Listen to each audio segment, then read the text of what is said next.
দিন 5-6 দিন আগে এই ডিমটা পুকুরে পাড়ে হয়েছিল কচ্ছপ ডিম দিয়ে চলে গেছিলো কোথায়, তো ডিমগুলো তুলে নিয়ে এসে বাড়িতে রেখেছিলাম একটা সাইডে ফোটানোর জন্য বাচ্চা, তো সেই কারণেই।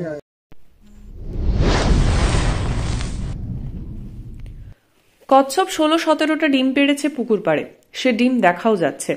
পাছে লোকজন খেয়ে ফেলে বা নষ্ট করে ফেলে, তাই দিন কয়েক আগে পুকুর পাড় থেকে ডিমগুলি কুড়িয়ে এনে ঘরে বাচ্চা ফোটানোর জন্য বসিয়েছিলেন ক্ষীরপাই 2 নম্বর ওয়ার্ডের বছর 30-এর যুবক মনসা দাস। ডিম যেখানে ছিল পুকুর পাড়ের সেই জায়গায় মাটি এনে ঘরে খুব সুন্দর করে ডিম ফোটানোর জায়গাটি তৈরিও করেছিলেন। ইচ্ছে ছিল ডিম থেকে বাচ্চাগুলি ফুটলে তা বন দপ্তরের হাতে তুলে দেবেন। ডিম কি করে ফুটাতে হয় আমাদের সোশ্যাল মিডিয়ায় বন দপ্তরের ভিডিও দেখে ধারণাও করে নিয়েছিলেন ওই যুবক। সবকিছুই ঠিকঠাক ছিল, ডিমগুলো সযতনে বসানো আছে তো আছে। মাঝে মধ্যে নাড়াচাড়া না করে বাচ্চা ফুটলো কি ফুটলো না লক্ষ্যও রাখেন যথারীতি। বাথরুমের আশেপাশে বসানো ছিল ডিমগুলি। সারাদিনের খাটাখাটনি থাকে, তাই রাতের দিকে বন্ধু বান্ধব পরিচিতদের সাথে সময় কাটাতে বাইরে যান মনসাবাবু। রাত 10টা নাগাদ ফিরে রাতের খাবার খান। ফিরে এসে ডিমগুলির দিকে আলো ফেলতেই ভয়ার্ত চিৎকার করে ফেলেন ওই যুবক। বাড়ির সবাই ছুটে এসে দেখলেন একটা প্রকাণ্ড বিশাল গোখরো টপাটপ করে গিলছে একের পর এক ডিম। 8টার মতো ডিম তার খাওয়া হয়ে গিয়েছে অলরেডি। কচ্ছপের ডিমের লোভেই এসেছে প্রায় 7 ফুটের বিশাল ওই ফনাধর। লাটে উঠল রাতের খাওয়া দাওয়া। সামনেই ঘন বসতি, প্রতিবেশীরা সবাই ছুটে আসেন, প্রচুর লোকজন জমা হয়ে যায়। খবর দেওয়া হয় বন দপ্তরে। বন দপ্তরে ওয়াইল্ড লাইফ রিকভারি টিম এসে রাত 11টা নাগাদ উদ্ধার করে সাপটিকে। উদ্ধারকারী টিমের প্রধান সদস্য ছিলেন মলয় ঘোষ। তিনি বলেন, ডিম সাপের অন্যতম প্রিয় খাদ্য, ডিমের লোভেই সাপটি এসেছে। এই ভিডিও যারা দেখেছেন তারা দেখবেন সাপটিকে উদ্ধার করা হচ্ছে বাথরুমের পাশে কিছু ইট রাখা ছিল সেই ইটের মধ্যে থেকে। সাপটি লোকজনের উপস্থিতি টের পেয়ে ডিম খাওয়া বন্ধ করে ইটের মধ্যে আশ্রয় নেয়। কিছু বাড়তি ইট বাড়িতে জমা করা ছিল, এই জমা ইট সাপের লুকানোর আদর্শ জায়গা। ঘরের মধ্যেকার পরিবেশ একদম পরিচ্ছন্ন রাখবেন।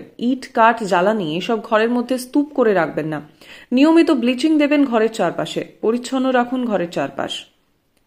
পরিশেষে আপনাদের নিশ্চয়ই জানতে ইচ্ছে করছে কচ্ছপের ডিমগুলির কি হলো। চলুন সে তথ্যটাও দিই। সাপে খাওয়ার পর অবশিষ্ট 7-8টি পড়ে থাকা কচ্ছপের ডিম নিয়ে যায় উদ্ধারকারী দল।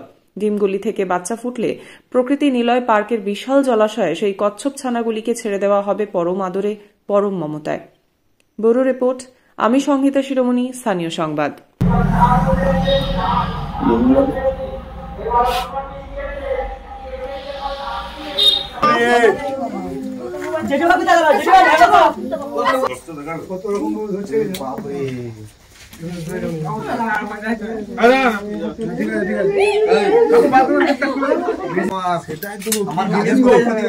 আপনারা একদিকে হন তো, আলোর দিকে হন, আলোর দিকে হন। নিজের শরীর নিজেই কামড়াচ্ছে। আসুন আসুন, সাপ সম্বন্ধে সচেতনতা বার্তা শুনে রাখুন। আমার হাতে যে সাপটি আছে এটি হচ্ছে গোখরো সাপ। একে গোখরো কেন বলা হয় না, এই যে কোনার দিকে গরুর খুরের মতো জিনিস আঁকা আছে, একে বলা হয় গোখুরে। ইংলিশে বলা হয় স্পেকটাকেল কোবরা, সায়েন্টিফিক নেম নাজা নাজা। এদের বিষের নাম হচ্ছে নিউরোটক্সিন। এসব কামড়ালে কি হয়? এসব কামড়ালে আমাদের নাম্বার 1, সাপে কাটলে 100 মিনিটের মধ্যে যেতে হবে নিয়ারেস্ট ব্লক স্বাস্থ্য কেন্দ্র। আমি যেখানে রেস্কিউ করছি এটি হচ্ছে ক্ষীরপাই পৌরসভা। তো কত নম্বর ওয়ার্ড? এটি 2 নম্বর ওয়ার্ড, ক্ষীরপাই পৌরসভা 2 নম্বর ওয়ার্ড। এসব কামড়ালে 100 মিনিটের মধ্যে যেতে হবে ক্ষীরপাই হসপিটাল। সাপে কাটা রুগীর ক্ষেত্রে পার মিনিট পার সেকেন্ড খুবই গুরুত্বপূর্ণ। একটা ব্যক্তিকে যদি সাপে কাটে তার 1 সেকেন্ড সেটাও খুবই গুরুত্বপূর্ণ। কোনো রকম কিছু না দেখে আমাকে সাপে কেটেছে, গো টু হসপিটাল, মানে হসপিটাল যেতে হবে। কি সাপ কেটেছে, কোন সাপ কেটেছে কিচ্ছু প্রয়োজন নেই জানা। সাপ নিয়ে যেতে হবে না হসপিটালে, সাপ ধরে নিয়েও যেতে হবে না। ডাক্তারবাবু ব্লাড টেস্ট করবে, ব্লাড টেস্ট করে ওই ক্ষতস্থান নজর করলে এবং চোখের দিকে তাকালেই বলে দিবে যে বিষধর সাপ না নির্বিষ সাপ কামড়িয়েছে। সাপে কাটলে কখনো সাপটি নিয়ে হসপিটালে যাবেন না, মেরে দিয়েও যাবেন না, ধরে নিয়েও যাবেন না। আর সাপে কাটলে কখনোই ক্ষতস্থানে এগিয়ে বাঁধন দেবেন না। যেখানে সাপটা কাটবে তার এগিয়ে বাঁধন দেবেন না। যদি বাঁধন দেন আর সেই সাপটি যদি রেসাল ভাইপার অর্থাৎ চন্দ্রবড়া সাপ কেটে থাকে, তাহলে কিন্তু ওই অঙ্গটি কেটে ফেলে দিতে হবে। তার কারণ চন্দ্রবড়া সাপের যে বিষ হিমোটক্সিস বিষ চামড়া গলিয়ে দিবে, মাংস পচিয়ে দেবে, চামড়া মাংস দুই গলিয়ে দিবে। এতে কি হয়? অঙ্গহানি হয়। আর তৃতীয়ত, সাপে কাটলে কখনো ওঝার কাছে যাবেন না। ওঝা কি করে? ওঝা আমাদের ওই 100 মিনিট সময়টা বিভিন্ন বুজরুকি করে শেষ করে দেয়। তারপর ওঝা কি করে? পিঠে থালা ফালা চিটিয়ে বিভিন্ন মন্ত্র উচ্চারণ করে সময়টা নষ্ট করে দেয়। তারপরে ওঝা যখন বলে তোমরা হসপিটালে যাও, ডাক্তার কি বলে? Time is over. সেই জন্য ওই 3টে জিনিস সবসময় মনে রাখবেন। এরা প্রচন্ড বিষধর। পশ্চিমবঙ্গে যে 4টি সাপ আছে বিষধর, তার মধ্যে এটি একটি গোখরো। আর একটা জিনিস রেখে, সাপে কাটলে কখনোই ব্লেড দিয়ে চিরে রক্ত বার করানোর চেষ্টা করবেন না। যদি অনেকে এখন আধুনিক যুগ, তো অনেকে কি করে? ব্লেড দিয়ে চিরে মুখে করে রক্ত বার করানোর চেষ্টা করে। কখনোই করবেন না। ব্লেড দিয়ে চিরা মাত্র আমাদের শরীরে রক্ত প্রবাহ বেড়ে যাবে, বিষটি সারা শরীরে চাড়িয়ে মানুষটি মারা যাবে। কখনো করবেন না ওই জিনিস। এরা প্রচন্ড বিষধর। তবে এদের জোড়ন খোলানো খুব কষ্ট আছে, বেশ ভালোই জড়াচ্ছে। এটি হচ্ছে পুরুষ, এটি পুরুষ, স্ত্রী আছেই।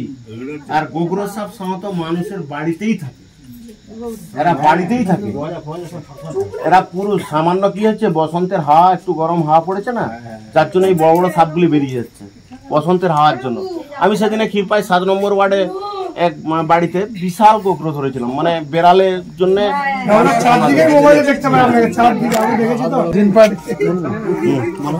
5-6 দিন আগে এই ডিমটা পুকুরে পাড়ে হয়েছিল কচ্ছপ ডিম দিয়ে চলে গেছিলো কোথায়।